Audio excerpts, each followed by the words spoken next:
Assalamualaikum warahmatullahi wabarakatuh.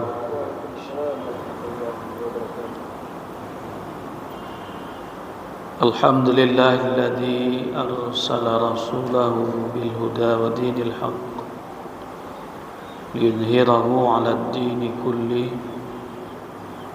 walau karihal musyrikun.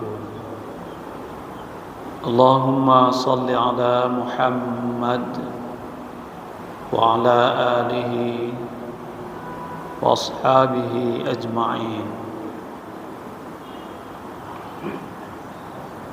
A'udzu billahi minasy syaithanir rajim. Bismillahirrahmanirrahim. Fa'aradu fa'arsalna 'alaihim sayral 'arim wa baddalnahum bi jannatayhim jannatain zawata ukulin khamd wa aslin wa syai'in min sidrin qalil.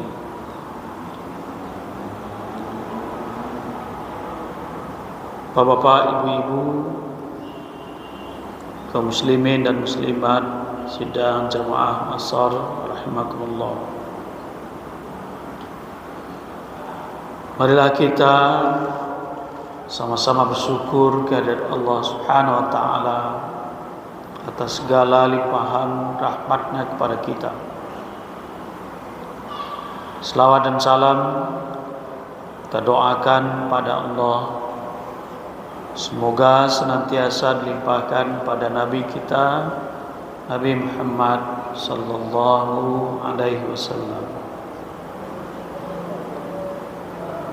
Dalam kesempatan ini kita akan mengambil pelajaran besar dari ayat 16 surat Saba, surat ke-34 ayat 16, yang ayatnya sudah kita baca tadi, di mana di dalam ayat itu ada sepenggal cerita terkait dengan tragedi yang dialami oleh kaum Saba. Mereka adalah orang-orang yang sangat beruntung, diberi banyak nikmat, diberi banyak kelebihan oleh Allah. Malahan kehidupan atau negeri mereka itu digambarkan dengan baldatun thayyibatun wa rabbul ghafur, yang kaum muslimin menyebut negeri impiannya seperti itu.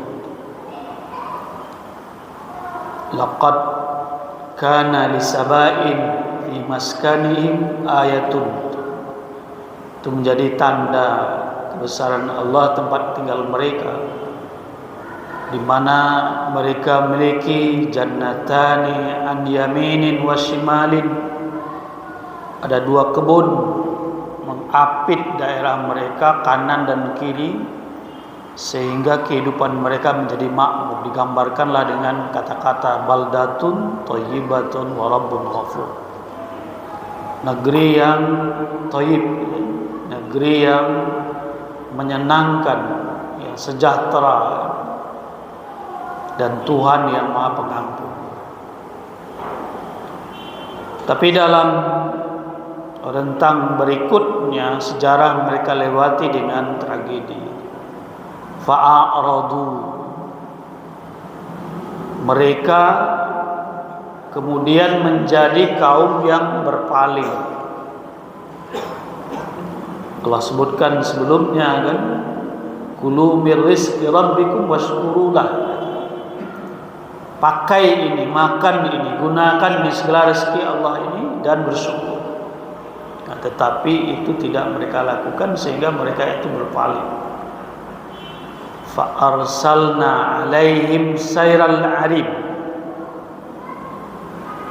kami utus kepada mereka banjir besar. Kemudian kami ganti itu kebun mereka, wa baddalnahum alaihim bijannataihim jannatain. Jadi kami ganti dua kebun mereka itu dengan kebun yang memiliki ukulin khamtin wa aslin wa syai'in min sidrin qalil. Itu disebutkan. Yang ingin kita soroti sekarang itu adalah bagaimana mudahnya Allah membalikkan kehidupan kita yang sebelumnya tidak apa-apa, malahan sangat baik, sangat mewah, jadi impian orang di luar kita, kemudian dengan mudahnya Allah balik. Di dalam ayat ini disebutkan fa arsalna alaihim sairal arim. Untuk membalas berpalingnya mereka itu Allah kemudian utus banjir besar. Sailal arim. Sail itu artinya banjir, arim itu yang besar, yang tinggi, yang kuat. Jadi bendungan yang selama ini menampung air yang dibutuhkan oleh kebun mereka yang luas itu, konon sampai 300 mil persegi dialiri oleh air itu, kemudian tiba-tiba pecah karena ada banjir besar.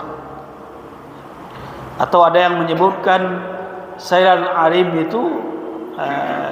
itu maksudnya adalah bendungan. Jadi bendungan itu sendiri yang diutus oleh Allah.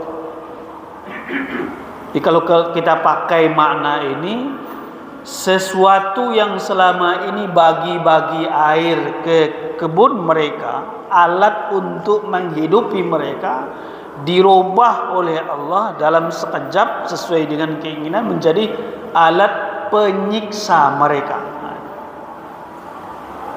Maknanya kalau tidak bersyukur, menggunakan sebaik-baiknya sesuai dengan yang Allah tentukan, nikmat-nikmat yang Allah beri, sesuatu yang semulanya membahagiakan bisa dibalik oleh Allah.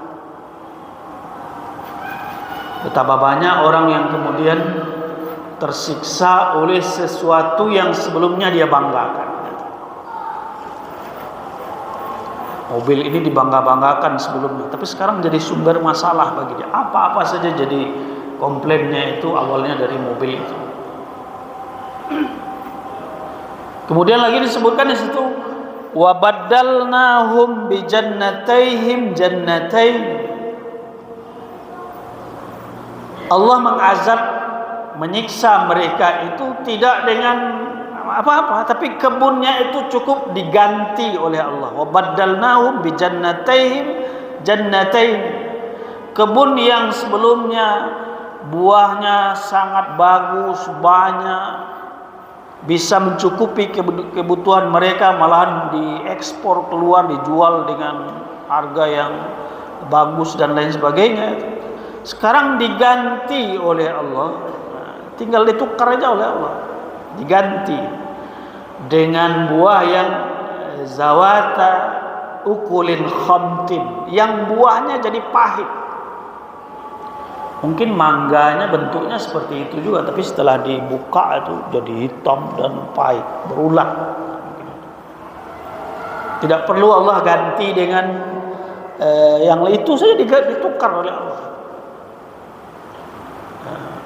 Tidak perlu Allah runtuh rumah mewahnya itu, kalau istilah sekarang itu cukup dirubah saja oleh Allah settingan hatinya, sehingga kemudian rumah itu jadi pangkal perpecahan keluarganya, walaupun itu idaman bersama sebelumnya. Wa aslin, kemudian tumbuh-tumbuhan di situ, pohon-pohon di situ, kebunnya yang semula itu buahnya bagus, di samping yang apa tadi itu, yang pahit itu, kemudian ada juga yang tidak berbuah atau berduri itu. Dihilangkan saja buahnya oleh Allah. Kemudian wasyai'in min sidrin qalil. Kemudian ada juga yang pohon tumbuh-tumbuhan yang tidak berguna, yang apa.